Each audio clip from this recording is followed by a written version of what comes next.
I'm Matt at Nexus Baseball, and this is episode 9 of the Tommy John Epidemic.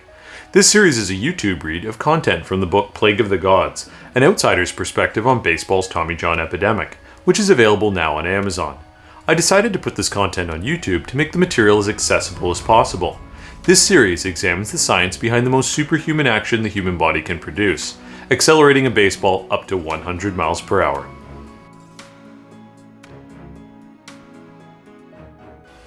This did not appear unreasonable, as the Nationals were not expected to compete for the pennant that season. Unexpectedly, the young team approached playoff contention for the first time, leaving the GM in a difficult situation. He changed baseball by choosing to stick to the program and cap Strasburg's innings, keeping him out of the playoffs. Washington would go on to lose in the first round. In the following years, Strasburg mostly avoided injury, seeing moderate innings totals and few appearances over 100 pitches. The Nationals general manager, Mike Rizzo, is still employed in that position as of 2020, with the Nationals winning the 2019 World Series on the back of Strasburg's MVP performance in the series and throughout the playoffs. The message was clear, that teams would prioritize erring on the side of caution to protect the team's assets for the long term, and for the managerial staff, their positions. This approach would be further reinforced by the Mets' handling of Matt Harvey, coming back from Tommy John surgery in 2015.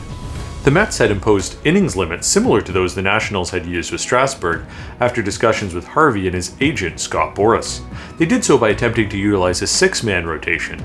At Harvey's insistence, they would later break those limits, with Harvey pitching the whole season on regular rest all the way to the World Series. Harvey would, in the following years, suffer further injury and a massive decline in performance. The lesson learned for baseball appeared to be the correctness of the Strasburg approach, with blame for Harvey's situation from the baseball community being distributed to all parties involved. The ripple effects of this decision and similar ones in the following years expanded rapidly across professional baseball.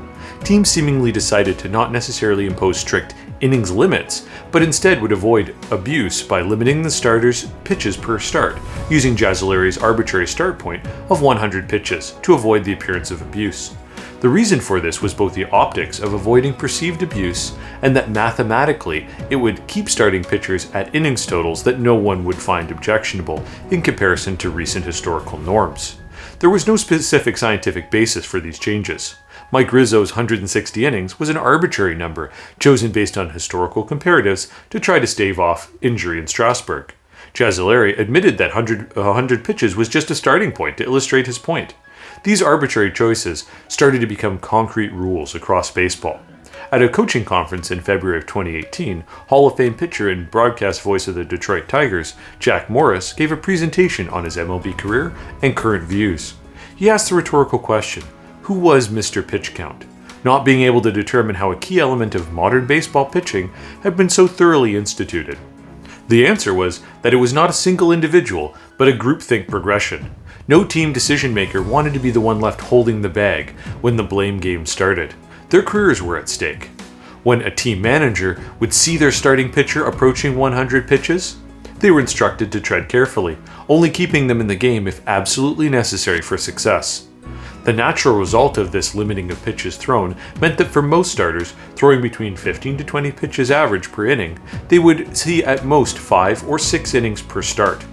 With a 5-starter system covering a 162-game regular season, a starting pitcher would see at most 32 starts, assuming no injuries or alternative moves. This results in a de facto cap of approximately 200 innings, a 10% reduction from the prior 5-man rotation averages for efficient starters. Therefore, it was two birds with one stone, hitting innings limits by capping pitches. Relievers would have to make up the remaining innings. The starters would be responsible for at best 972 innings, with relievers having to make up the more than 480 innings remaining in the professional season. With 60 innings of work per year, a high level for a reliever, a minimum of 8 such relievers would be required. For a league average 40 inning a season reliever, however, that number increases to a minimum of 12 relievers required. With the 25-man roster, carrying that number of relievers year-round would be impossible, creating the modern carousel of relievers, transferring from the minor leagues to the majors and back again. With a seemingly endless number of relievers to be called as backup and no pressure to pitch a complete game, or even a full 7 innings, the starting pitcher no longer needed to pace themselves. As Craig Wright described it best, there was no shyness about getting deep counts, nibbling at corners, or wasting setup pitches. This institutionalized the high-pitch baseball game from the 98 pitches of yesteryear to commonly over 200 pitches a game per team today. Never before had the workload of a professional season been spread between so many pitchers.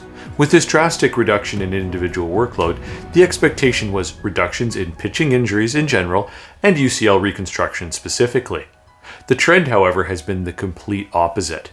Since 2000, there has been a record spike in Tommy John surgeries of epidemic proportions. Since Dr. Frank Jobe performed the first UCL reconstruction in 1974, 1,483 professional and college players have undergone Tommy John surgery. In that span of over 40 years, nearly half of those surgeries have occurred since April 1, 2012, a span of approximately 6 years. In fact, these numbers do not fully demonstrate the full extent of the increase, as minor league and college surgeries are underreported. Furthermore, the numbers for amateur prospects and children are hard to determine, as there is no centralized database for private individuals not in the professional ranks. Surgeries in children are known to make up a disproportionate share of the totals. These surgeries are now completed by dozens of private clinics across the United States, creating an entire cottage industry. These increases led Dr. James Andrews of ASMI to use the term epidemic to describe the increase. This incredible uptick in surgeries has coincided almost entirely with the near universal adoption of the 100-pitch limit for starters, and the culmination of an almost 60-year trend of reducing workloads to prevent injuries. Correlation does not equal causation, but clearly the exact opposite to the intended goal has occurred. Given the difficulty in predicting outcomes and the unknowns involved, it is one of the biggest challenges facing professional baseball. Jeff Passan, in his book The Arm, writes that the elbow scares teams because no matter what they try, it breaks. Throw a lot of pitches, it breaks. Limit the pitches, and it breaks. Aside from the previously mentioned financial impact, there is the damage to the athlete's career as well. Although an ingenious surgery, Tommy John surgery still is only successful in 80% of patients. Several pitchers have also attempted multiple surgeries after the first has failed, leading to a greater risk of medical complications. Even after a successful surgery and a difficult 12 to 18 month rehab period, there is no guarantee how long the new ligament will hold up, or if a pitcher can regain the mechanics, velocity, and command they had prior to the surgery. A study by Jean Rogel of the Hardball Times of Tommy John survivors from 2000 to 2009, the most recent bracket in which enough time has passed to determine effect, indicated that the median survivor only threw 60 games and 100 innings for the rest of their career.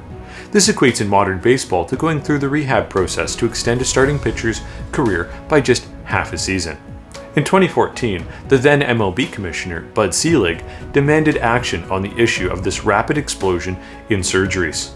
Since that time, professional baseball has implemented better tracking of injuries and commissioned several studies on the subject, with so far no perceptible results. One of the primary difficulties in determining what baseball knows is that most of the money on injury research is spent by the 30 individual teams, and not by baseball itself. Under this approach, injury prevention tactics, particularly given the financial savings, are a competitive advantage that can be leveraged over other teams. If individual advances are discovered by a team, they are under no obligation to share that information. They treat such information as proprietary to their club, like any business would treat its trade secrets. Meanwhile, the epidemic spreads, the law of unintended consequences in full effect. Join me for episode 10 next week. Remember, if you like the content, please like and subscribe. Your support makes this work possible. Also, if you want to jump ahead, please consider picking up the book on Amazon from the link in the description below. See you next week.